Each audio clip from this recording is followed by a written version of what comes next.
안녕하십니까. FTMC 발달운동연구소 송민건입니다. 오늘은 존 존스의 오블리킥에 대해서 조금 고민을 해보도록 하겠습니다.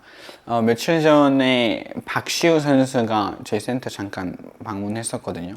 일본 단체에서 챔피언 하고 있는, 저랑 스파링도 했었습니다. 근데 그때 오블리킥을 조금 설명하긴 했었어요. 왜냐면 제가 영상을 촬영하려고 좀 준비를 하고 있었기 때문에. 근데 이 기술들을 제가 왜 계속적으로 이 기술은 이렇게 써야 된다, 이 기술은 이렇게 써야 된다라고 왜 계속적으로 설명을 하냐면 그게 엄청나게 큰 핵심입니다. MMA에서 핵심이에요. 이거를 잘 모르고 썼을 때 더 크게 당할 수도 있어요. 무조건 모든 기술은 분명하게 명확하게 알고 그 상태에서 사용을 해서 공격을 해야 내가 더 방어가 되는 거예요. 그래서 기술 하나하나들을 지금 제가 분석하고 있는 것들이 100% 다 옳다 이렇게 얘기하기는 어렵습니다. 왜냐면 제가 엄청 짧은 시간 안에 준비를 했기 때문에 하고 있는 거기 때문에 이게 막 100%다 맞다, 그리고 나중에도 이 원리를 무조건 적용할 수 있다라고 얘기는 못 하겠습니다만, 어찌됐건 제가 짧게라도 준비했던 것들이 의미가 충분히 많기 때문에 크게 도움이 되실 거라고 생각하고, 기술 하나하나를 모던하게 이해하는 것은 가장 이렇게 복잡한 MMA에서는 필수적인 사항이라고 생각합니다. 그래서 오늘 오블리킥을 좀 배워볼 거고, 오블리킥은 존 존스 그 전에도 있었다고 저도 알고 있습니다. 하지만 오블리킥이 그냥 이 하단을 차는 경우도 있었기 때문에 그걸 오블리킥이라고 얘기하기는 정말 어렵습니다. 그래서 오늘은 오블리킥에 대해서 좀 더 고민을 해보도록 하겠습니다. 제가 지금 이 모든 것들을 올리는 거는 다 모던한 것들을 얘기하는 거예요. 제일 최근에 제일 원리적으로나 어떤 상황에서도 쓸 수 있는 옛날의 오블리킥, 이소룡이 썼던 오블리킥, 누가 썼던 오블리킥, 이런 게 아니라 존 존스가 쓰는 오블리킥보다도 저는 더 크게 이해를 더 하실 거라고 생각합니다. 존 존스가 완벽하게 오블리킥을 매번 잘 쓰진 않아서, 많이 쓰긴 하지만 모든 원리를 다 이해했다고 생각하진 않습니다. 그래서 설명을 좀 더 해보도록 하겠습니다. 먼저 설명할 것 중에 하나는, 오블리킥은 이렇게 맞아서 이렇게 옆으로 꺾이거나 아니면 이 상태에서 맞아서 이렇게 꺾이는 킥이 아니에요. 이렇게 차는 킥이 아닙니다.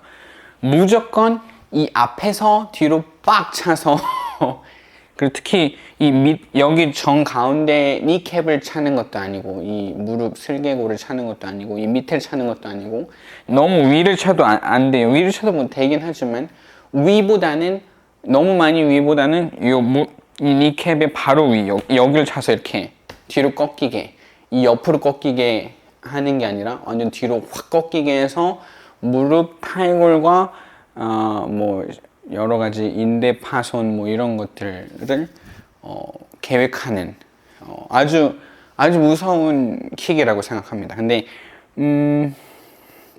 몇 가지 영상을 찾아봤더니 무릎이 나가게 하는 게 낫지 내 뇌 손상을 받는 게 더 싫다 부터 시작해서 블라블라블라 말이 많은데, 무조건 저는 오블리킥은 찬성입니다. 오블리킥에 대해서 방어를 할 수 있는 것도 필요하고, 방어를 하고 있는 것도 필요하고, 생각을 항상 하고 있어야지 뭐 때문에 이 킥은 안 된다, 히르군 안 된다, 이런 게 말이 안 되죠. 그러니까 원리를 이해하고 공부하고, 공격할 때도 쓰지만 방어할 때도 써야 된다는 거, 그거를 이해를 하셔야 됩니다. 그래서 일단 이 정면으로 들어가야 우리가 원하는 재활에서는 백니라고 하기도 하는데, 백니의 힘, 근데 여기 과하게 스트레스를 주면 문제가 크게 생길 수 있습니다. 탈구가 생긴다거나.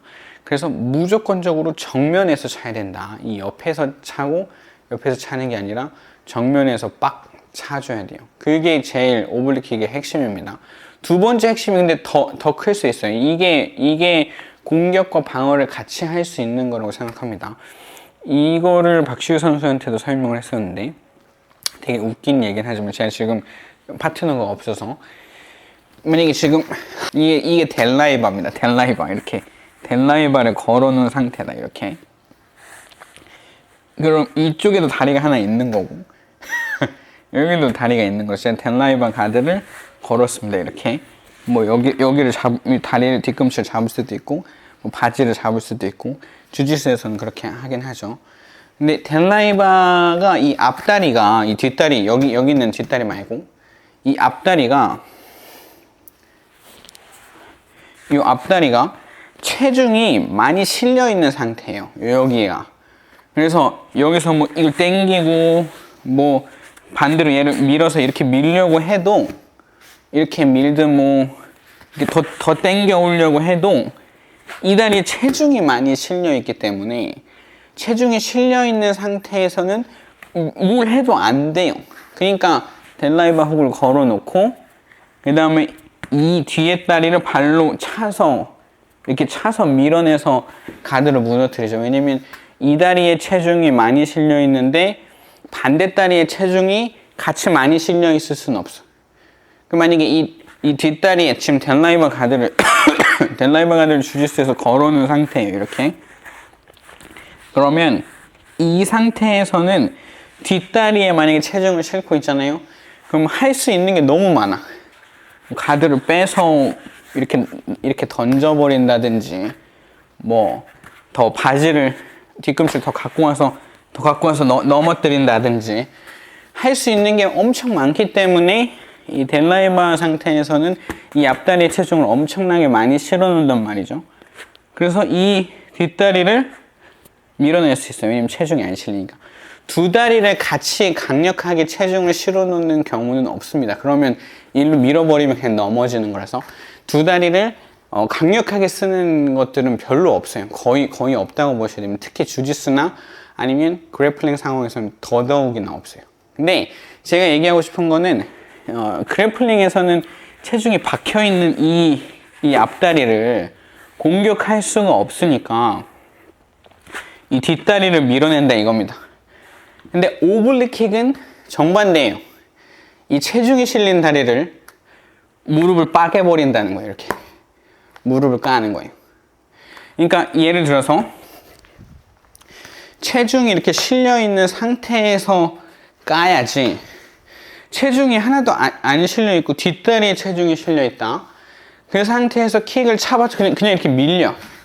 그러니까 이 체중이 실려있는 상태에서 차면 이게 체중이 실려있는 상태에서 차면 무릎이 나가는데 체중이 지금처럼 이게 지금 바닥에 안 꽂혀 있잖아요. 이 샌드백이 차면 그냥 뒤로 밀려. 그러니까 여기서 만약에 여기서 맞았어요. 그냥 뒤로 빠져요. 그냥 이렇게 힘을 이렇게 앞다리에 체중을 싣고 있다가 오블리킥을 맞았어요. 그럼 힘을 빼고 있으면 그냥 이렇게 밀려. 그래서 오블리킥을 찰 때에는 항상 이 다리에 체중이 실려 있는 상태에서 킥이 들어가야 나는 바닥을 꽉 누르고 있고 킥은 이렇게 오니까 이렇게 나가버리는 거예요. 이해가 되셨죠? 그래서 이 오블리킥을 차는 타이밍이 뭐 그냥 막 계속 이렇게 차고 뭐 이렇게 차고 뭐 이렇게 하지만 이렇게 위협을 줄 수 있긴 하지만 위협을 주는 걸로 끝나면 안 돼. 그래서 정확하게 빡 차서 너 무릎 이러다 나가. 너 이거 신경 안 쓰면 무릎 확실히 나가. 이렇게 설겁게 차면 안 돼. 그래서 오블리킥을 명확하게 이해를 해야 됩니다.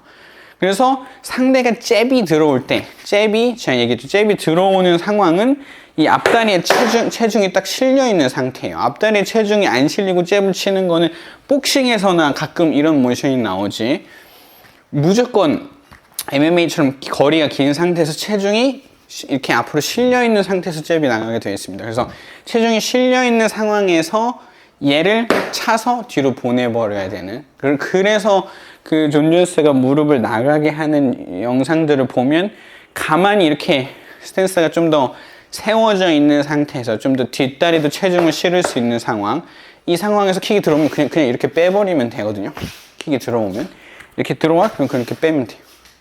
이렇게 세워져 있으니까 차면 그냥 빠지면 돼. 근데 체중이 딱 실려 있는 상태에 그럼 나가죠. 그냥 나갈 수밖에 없습니다. 그래서 상대방이 잽이 들어오거나 상대방이 체중이 여기 딱 실려있는 상태에서 보내는 킥이 오블릭 킥입니다. 그러니까 델라이바가드랑은 완전 정반대죠. 델라이바는 그래플링이기 때문에 체중이 실려있는 걸 뭐 어떻게 할 수 없으니까 체중이 없는 걸 차내지만 오블릭 킥은 타격이기 때문에 이 체중이 실려있는 걸 까야 무릎이 나갈 수 있다. 그 원리를 갖고 있어야 됩니다. 또 방어도 아까 말한 대로 거리를 둔다거나 아니면 여기 힘을 빼거나 이 사람이 킥 차는 거에 반응을 해서 뒤로 빼주거나, 왜냐면 뭐 이렇게 옆으로 오는 건 그냥 내 이 고관절이 좋으면 찼을 때 그냥 고관절 따라서 그냥 이렇게 가면 무릎에 손상이 없어요. 무릎에 회전을 안 합니다. 그래서 여기도 마찬가지고 그냥 이렇게 이쪽 고관절로도 방어할 수 있는 거예요. 이쪽 고관절로도 방어를 할 수 있고, 그래서 무릎 앞을 정확하게 차줘야 된다. 또 사용하는 방법 중에 오블리킥은 총 두 가지로 나눠집니다. 먼저는 태권도 킥처럼 들어서 미는 거, 들어서 밀기. 또 반대는 이 다리로 딥킥처럼 킥복싱의 하단 딥킥처럼 이렇게 해서 이렇게 차는 거. 또 아까 말한 대로 첫 번째는 태권도 킥처럼 차는 거. 그래서 아까 제가 설명을 드렸죠. 오블릭 킥은 무조건적으로 상대방의 정면을 봐야 돼. 그러니까 왜 이게 오블릭 킥이 두 개로 나눠지냐면, 상대랑 이렇게 정면을 본다고 했었을 때 상대의 무릎이 저랑 정면이라고 확실히 항상 그 상황이다라고 얘기하기가 어려워. 그러니까 돌았을 때 여기가 무릎이 정면이야, 그럼 얘로 차는 거고, 일로 돌았는데 만약 무릎이 여기야, 만약에 앞다리가 오른다리야, 그럼 이렇게 차는 거고, 이렇게 차시면 됩니다. 그래서 이걸 언제 차야 되냐, 이거는 그 사람의 앞다리에 무릎 정면으로 갔을 때 이렇게 찰 수도 있는 거고. 그러니까 정확하게 앞다리에 무릎 정면으로 갔을 때 차는 거예요. 이해가 되셨죠? 그래서 상대방의 무릎이 정면이었을 때 내가 이 킥을 찰 건지 이 킥을 찰 건지를 정하시면 됩니다. 그래서 스위치해서도 연습을 해야죠. 그래서 오블릭 킥은 아까 말씀드린 대로 체중이 실려있는 상태에서 정면에서 이 니캡 바로 위를 강하게 까주는 킥입니다. 이상입니다.